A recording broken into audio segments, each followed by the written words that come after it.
Hey everybody, so you might be wondering what it's like to go to Asia for the first time as a digital nomad. And well, today we've got Christina and Georgina who are interested in taking that plunge, or, as like a digital nomad sort of travelers going with their laptops for the first time into the Asian continent. And we've also got Tal, who I met there, have been many times in Asia, in Thailand with. And yeah, so welcome guys. How's it going?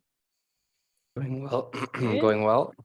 And it's this rainy season where it starts to transition into the winter. It's like raining in Belgrade today. It's yeah, it's just not what I want to see in my life moving forward. So it's exciting. It's sad that summer is over here, and it's time to look onto broader horizons. So yeah, what were you most afraid of, Tal, the first time that you were going to Asia? Where was the I'm not a destination? very fearful person. I was so filled with excitement about all of the things that I could find in Thailand. I didn't feel much fear at all, to be honest. I think I was fearful maybe of like little tiny things like will I get scammed and how will my stomach be able to eat the local food or will I get dengue or things like that. So it was mostly like health stuff, but there was very little fear the first time I went to Thailand. And Christina, you're joining us from Istanbul today. Is that correct? And Yes, are you on the Asian side or the European side? I'm in the European side now. Yeah, but maybe Asia for lunch this afternoon. Yeah, that's my plan actually. Like I'm just gonna take my laptop and maybe go on the ferry or take the metro before that, go in the under the one that goes over the Bosphorus. So it's really cool and really, really easy to get around. Okay, so you're doing it today. Yeah. Yeah. No, but But like, okay, it's a different thing to sort of like be planning to next month or in November, like go all the way to Thailand for the first time. it is, it's really different. I've been to Turkey before, I've been to different places in Europe, um, Georgia, Spain, Germany, and they're all kind of similar. And I know what to expect, kind of, but this is really unknown. Even though I know you guys been there a lot of times, I still feel like I need to prepare beforehand because I'm also planning to travel around Thailand, maybe go to Vietnam or Cambodia. So um, yeah, I'm thinking about that. I'm not scared. I feel similar to Tal. Like I'm really, really excited, just the health stuff, but just some little things like, okay, like is it going to be easy to get internet, and is it going to get easy to be easy to get around? Will I book a right hotel? Will I, just this kind of technical stuff uh, that worry me the most, because I feel like if I have that sorted out, um, like everything's gonna be okay. I'm not expecting anything, but I'll be ready for everything. So Well, yeah, Thailand is one of the most easy places to travel to in the entire world that I've seen, honestly. Like, would you agree, Tal? I would agree, absolutely. And you mentioned internet, Christina. Internet is so fast and so easy to find all over Thailand.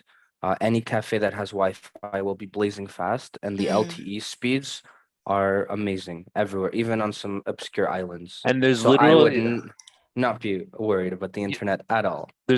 people at the airport who are like, "Oh, hello," and then you pass them mm, your smartphone and you point at a graphical list of packages you want, like 12 gigabytes, 30 gigabytes, 300 gigabytes of data, and then they literally just take your phone, you unlock it for them, you pass over your passport and some money, and they don't give back to your phone until it's actually working with full internet and you have all your apps you can book. Uh, But I'm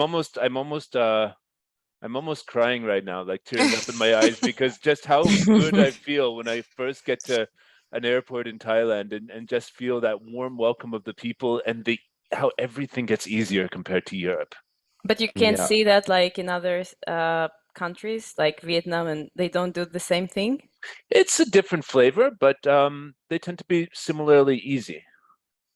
This is if you're flying into the tourist airports, like definitely Bangkok airport. Both of them will have this. But don't do that in Bangkok because you will overpay. Mm. All of the so in the airport they can only sell you a tourist SIM card. They Yeah. can't sell you a local SIM card, and you're going to be overpaying. So I would recommend going into the city and then getting a SIM card But from one of the branches How of we're the can city. we're how making can you this go video. to the city if you don't know how to go to the There's a city? m- Like this is like very stressful that's for Oh me. yeah, I just pay the extra 10 euros. What about you, ladies? Like, I think it's worth I'm it, gonna right? pay. Well, Yeah. w- I just get it at home. You have like roaming packages at, like in your native country, and you get like No, 500 that's megabytes. really That's not the way to do it. expensive. It's not That's more expensive. expensive, and it doesn't always work when you switch on your phone. It doesn't always find the correct provider for the roaming of your provider back Oh, home.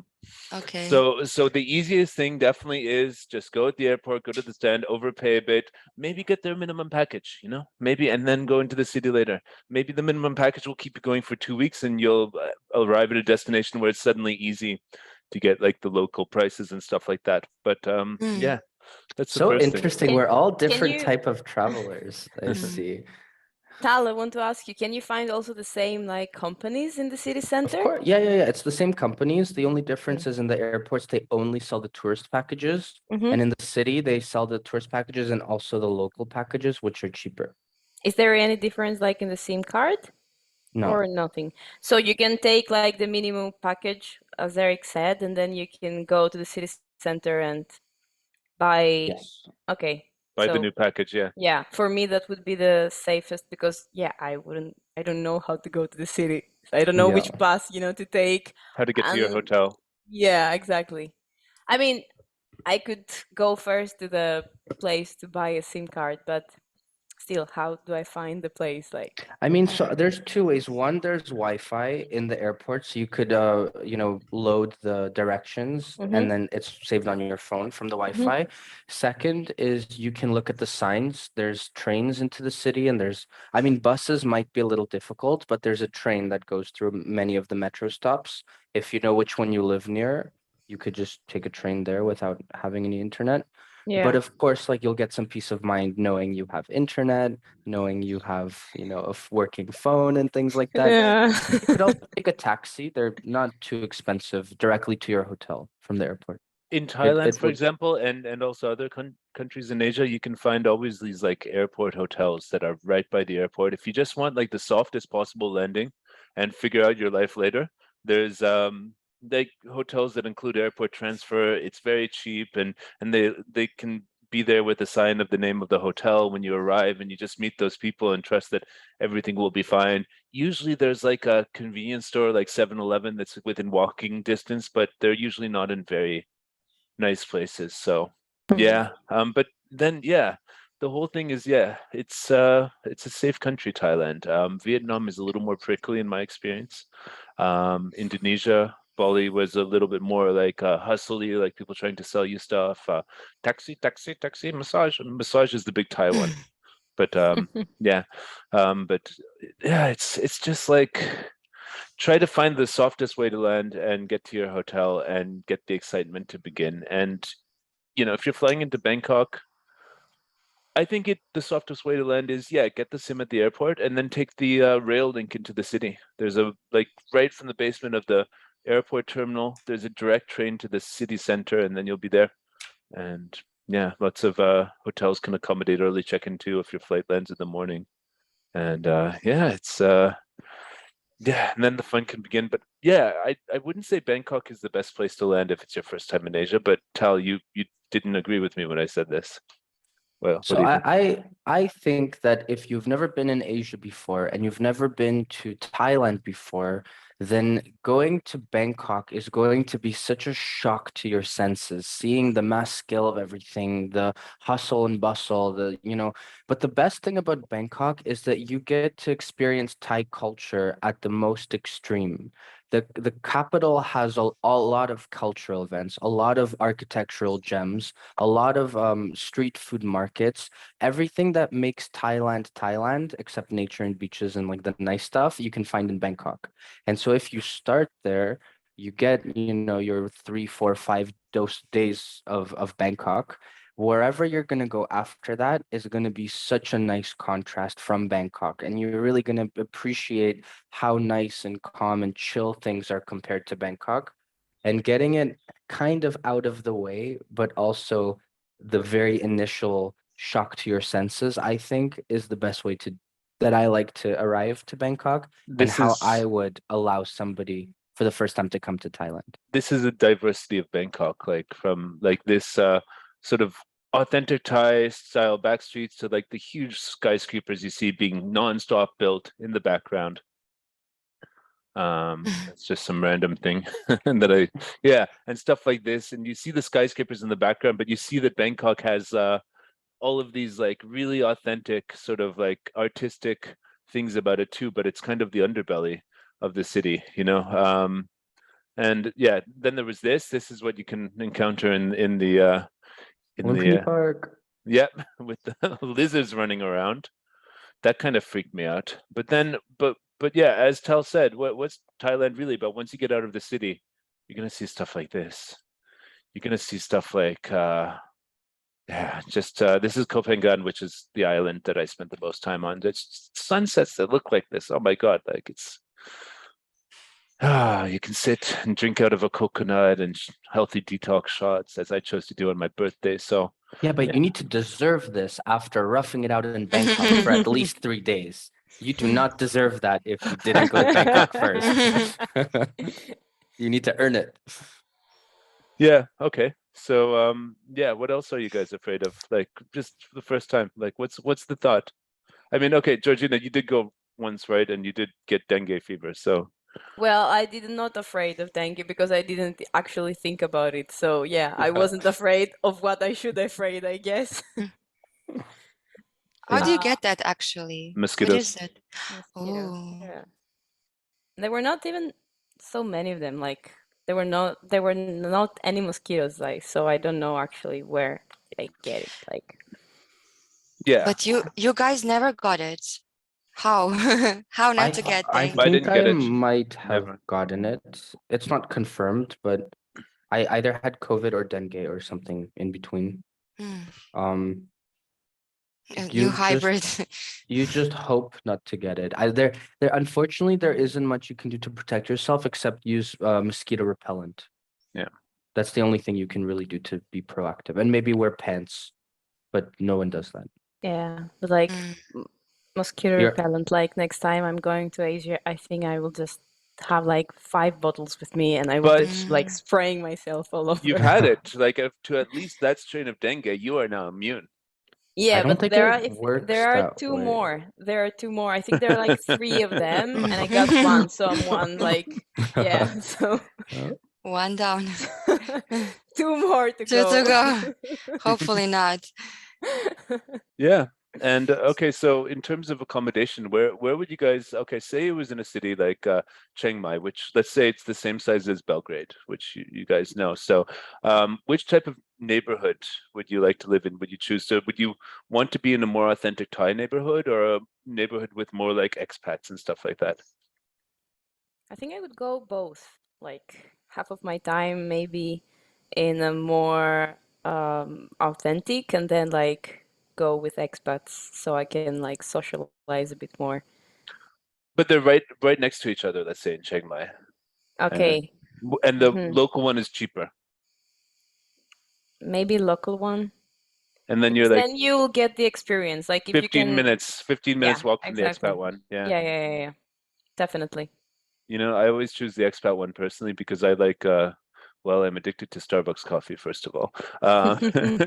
And I like to just be in the center of where this global gringo culture is congregating, because I find that when there's events, I'm more likely to go to them if I'm in the neighborhood already than have to like walk for 15-20 minutes to get to it.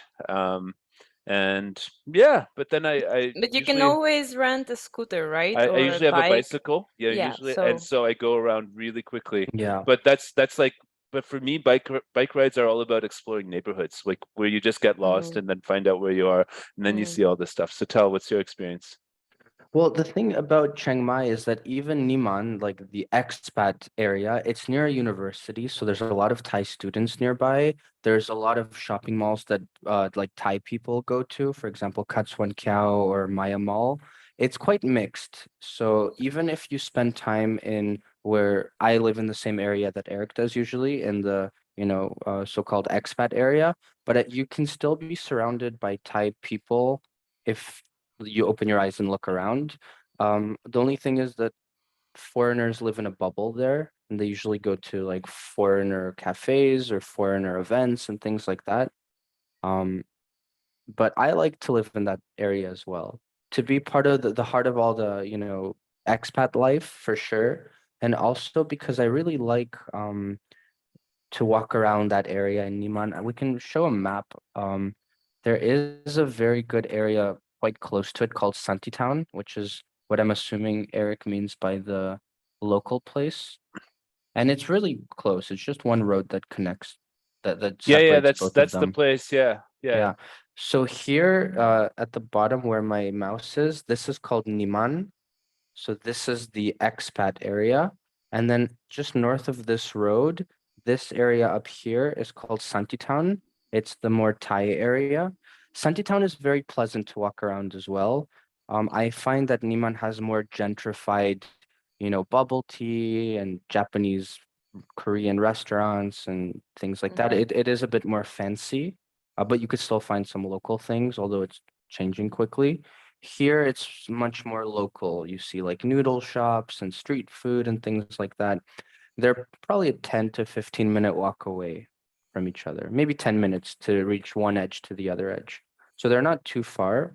And then here inside this square is the old town, which I like to go to, but I wouldn't necessarily want to live here.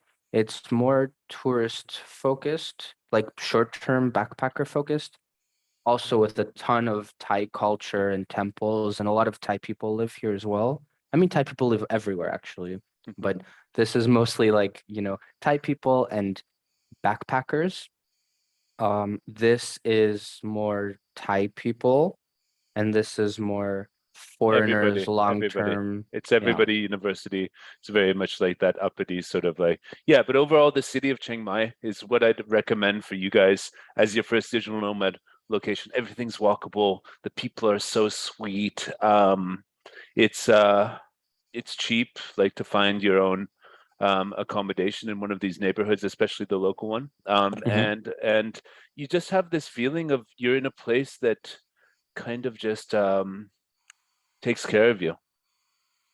Yeah, it takes care of you, like in a way that the complications of an island like Koh Phangan, where you can get dengue fever and all that sort of stuff. I don't think people get dengue in Chiang Mai, but yeah, and I Do found you feel safe, like in both neighborhoods? Like, yes, Absolutely. completely safe, okay. like safer than like anywhere, basically. Like, but the thing is, like Koh Phangan, if you go there, you're probably gonna have to rent a motorbike and know how to drive it. Even if you know how to drive it, you might get, like fall over at one point if there's sand on the road. There's like snakes that you could encounter. There's all these like millipedes and centipedes that you don't want to step on, especially the centipedes. Yeah, so it's like a different thing.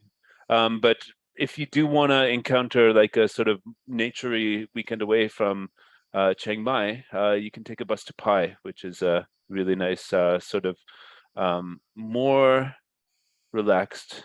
Even Chiang Mai is very relaxed, but Pai is even more relaxed and rural. So Yeah, yeah, it's like a hippie paradise tucked away.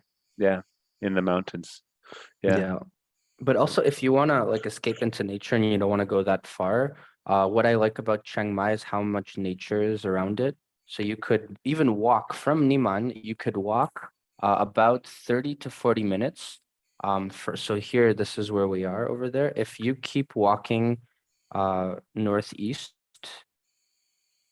or sorry, west, then here, this is Doi Suthep, and there's a really amazing waterfall called Cad Swan Waterfall. Or no. Oh, it's been a while since I remember all these places. So it's here. It's not far from Niman. and it's just pure nature with waterfalls, and you're going up a mountain, and you almost forget about the existence of the city. And this is Wow.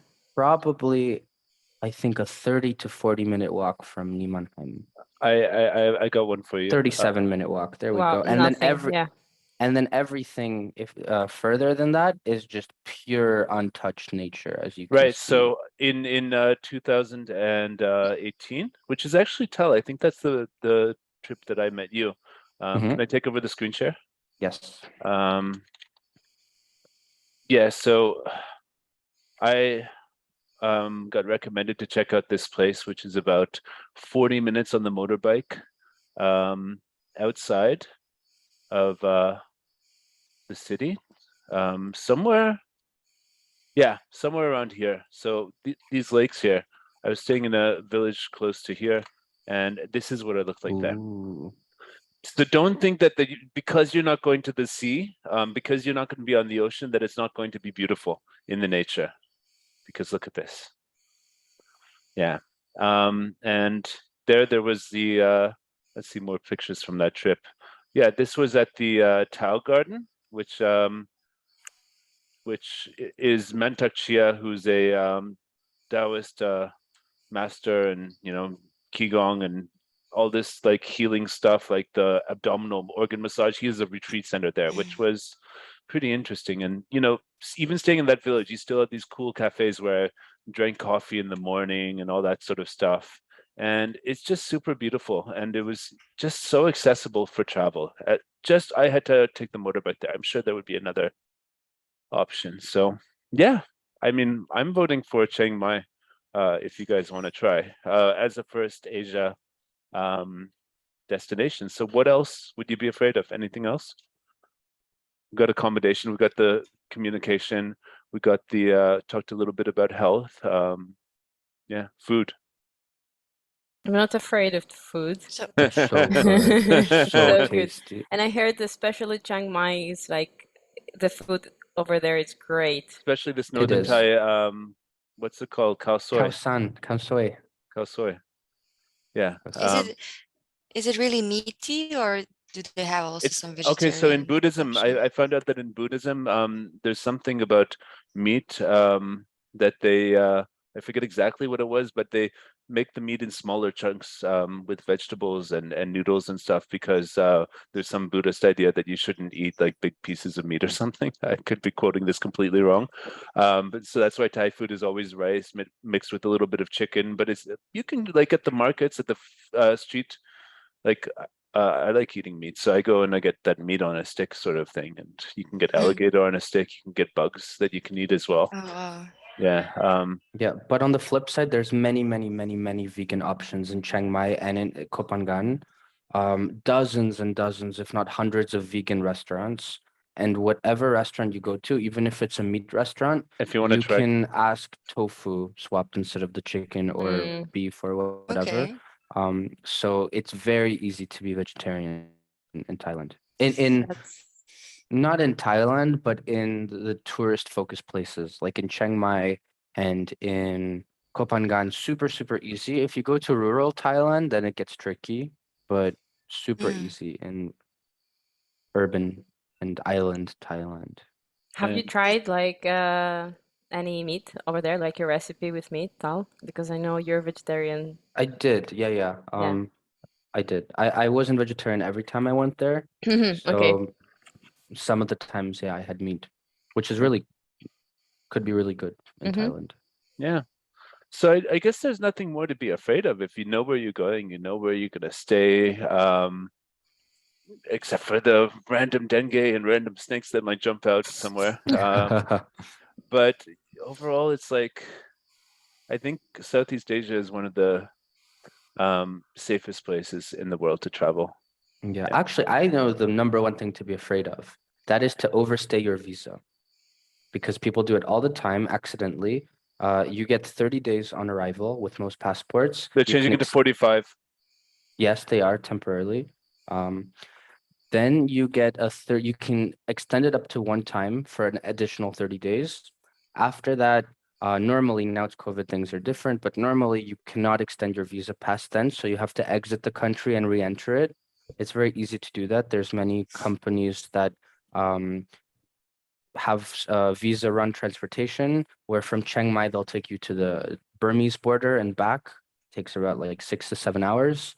From other parts of the country, you might go to Cambodia and back, or Malaysia and back, and then you get an additional 30 days. But people that overstay their visas pay 500 baht per day, which is around, I think, like 15 to 18 US dollars per Which day. is a lot, yeah. And up until a certain point, you might get banned from the Kingdom of Thailand if you overstay by 15 days or more, I believe. And people are constantly on their mind thinking about, like, when does my visa expire? How will I get a new visa? Do I have to go on a border run? That is probably the one either fear or thing in your mind that you need to pay attention to. But you could combine a trip, right? Like you could go for 2 weeks in Vietnam and Of course. Yeah, definitely. then like, yeah. Yeah, but when you see that there's like monthly rentals in Chiang Mai for like 200 euros or something for a cute little apartment in a cool neighborhood, and you might just want to stay. But a lot of people, if they want to stay long term, they get like an education visa where they go to Thai classes that are specifically arranged for you to like sit there and listen to and learn a bit of Thai while being able to stay for a lot of time. So Actually, Yeah. that's helpful as well. Like Absolutely. if you're planning to stay there for like 6 months every year or 5 months, it would be good to know like a couple of words, right? Like some basic Thai language. Yeah. okay, so let's continue this conversation in another video, and we'll talk more about the tips and tricks of booking stuff and all that sort of stuff, and how to find the best deals and stuff like that. Because I think, Tal, this is a very good download that a lot of people will appreciate on the channel. So Yeah, and quick thing before we end this off, on our website, risingnomad.com, we made a guide for Kopangan. And if you are looking to go to Kopangan, you could check it out. You see where to live, what to see, the top spots in the island, general map of it, the costs, everything you need to know. So this is what it looks like. So check it out. It could be really helpful when you plan your trip to this wonderful island. yeah, great. And we should do Great. one for Chiang Mai as well. We should. And my number one recommendation is the salad concept, where I get all my like salads with a little list. You check off the ingredients that you want. I love that place. Yeah. We'll have to get that on. Gentrified for gringos. Yeah, I'm a gringo. I'm a health conscious. That's where we gringo. met, actually. I love Yeah. salads. That's so where I nice. met Eric at the Yeah. salad concept. Cool. So let's continue later. Thanks a lot, Christina and Georgina and Tel, for joining us. Bye, guys. Thank you. Bye. Thank you. Have a good day. Bye.